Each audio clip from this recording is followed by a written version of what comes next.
I had a beard for a while. Then I got a girlfriend who doesn't like beards, and she was really subtle about it. She'd say things like, "Oh, you have a beard, huh? Some of my friends like guys with beards." I was like, "Oh, that's weird. Some of my friends like when people say things directly."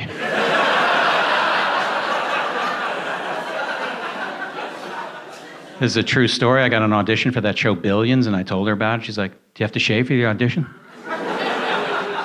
Only question she had about the audition. Do I have to shave for it? No, I don't have to shave for it. It's an audition. It's not like they're going to watch my tape and go, "Oh my God, he's perfect." But this character's clean shaven. There's no easy fix for this. We'll go with Daniel Day-Lewis.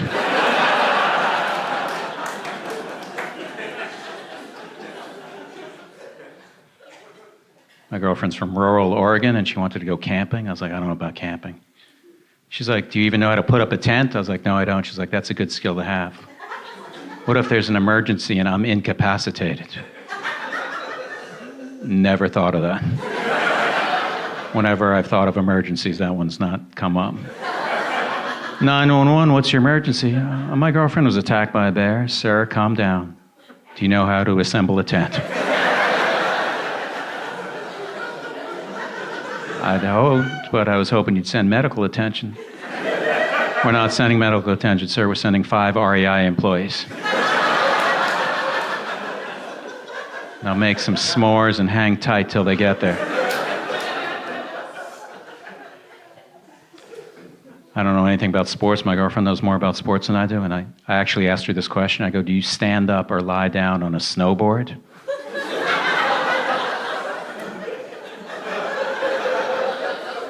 That was like 3 months ago. She just stopped laughing 10 minutes ago. I've never heard anyone laugh this loud in my life. I was like, "Baby, laugh at my amazing jokes, not my perfectly reasonable questions." Got to look for red flags in relationships. I like looking for red flags in other people's relationships. Especially before they even have one. That's the best. Someone's all excited about a potential new romance. They talk to me. I bum them out. It's great. A friend of mine was going on a first date, like, "Where are you going?" She's like, "We'll meet at a bar tomorrow night at 10 o'clock.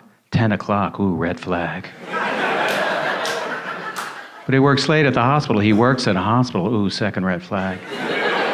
He's a highly respected surgeon, ooh, third red flag. He's a huge fan of your comedy. This guy sounds horrible.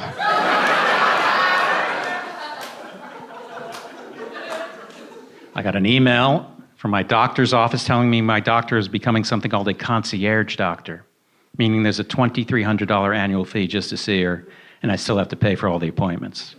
Email said, "It's a great program. You get a special phone number where you can text your doctor 24 hours a day."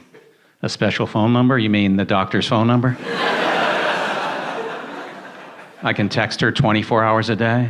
Okay. "Dear doctor, sorry to bother you at 4 a.m. on your burner phone. But I have a really important question.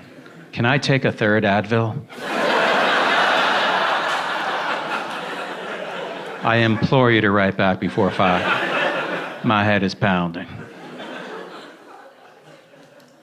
It's hard finding a good doctor. Hardest doctor to find is a therapist. One of my insurance company's website looking for a therapist. They had a list of therapists who take the insurance, and you can sort them by distance. Seemed like a weird way to find a therapist. That's the way I find a dry cleaner. Can't imagine that someone's like, "I'm really depressed, but if you make me walk more than 2 minutes for excellent care, I'll be really, really depressed." Can you imagine ending up at that therapist you found sorting by distance? I'd be at that first appointment. "Todd, I got to ask you, how did you find me?" "Oh, your office is in my building. I live directly upstairs. I woke up 11 seconds ago." "Thought you looked familiar, Todd. Probably seen you in the hallway." "I was also in Pootie Tang." "Yeah, that was it."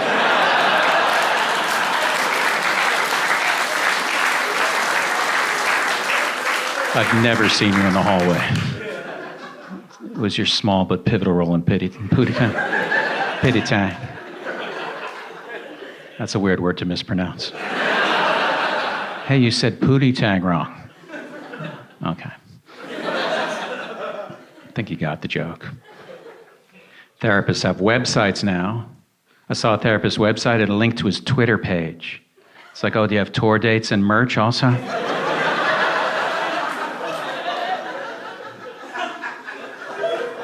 I clicked on this guy's Twitter page. I saw he followed a bunch of comedians. I was like, ooh, not going to this guy. I don't want a comedy nerd as my therapist.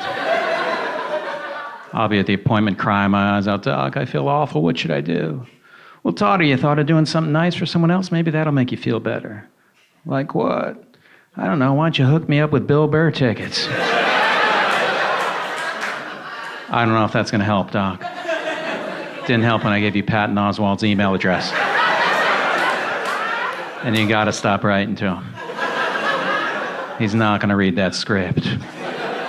I read somewhere that the most marked up bottle of wine on a restaurant's wine list is the second cheapest. Reason they do that is a guy will be on a date, too embarrassed to buy the cheapest wine, picks the second cheapest, and gets destroyed. Probably the best thing I've ever read in my entire life. It's like, who can we screw over here at the restaurant? How about a guy looking for love who's also on a budget? That's why I hired you, PJ. You're an idea man. See, this bottle of Pinot Noir costs us $1.50. Let's go $600 on this one.